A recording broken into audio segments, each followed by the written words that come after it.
கிராமத்தில் மின்சாரம் தாக்கி 11ஆம் வகுப்பு மாணவர் உயிரிழப்பு. கிருஷ்ணகிரி மாவட்டம் போச்சம்பள்ளி அடுத்த வாடமங்கலம் கிராமத்தை சேர்ந்த சந்தோஷ்குமார் வயது 16 மற்றும் சாலமன் வயது 14 ஆகிய இருவரும் அவரது சித்தப்பா சிதம்பரம் வீட்டின் மொட்டை மாடியில் வாலிபால் பந்தை வைத்து விளையாடி கொண்டிருந்தனர்.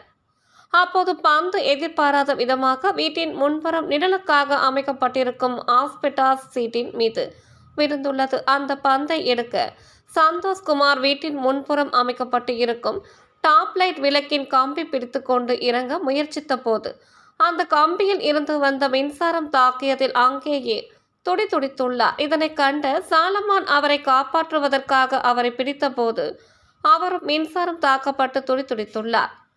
இதனை கண்ட சந்தோஷ்குமாரின் தாயார் அருகே இருந்த குச்சியை எடுத்துக்கொண்டு இருவரையும் அங்கிருந்து கீழே தள்ளி உள்ளார்.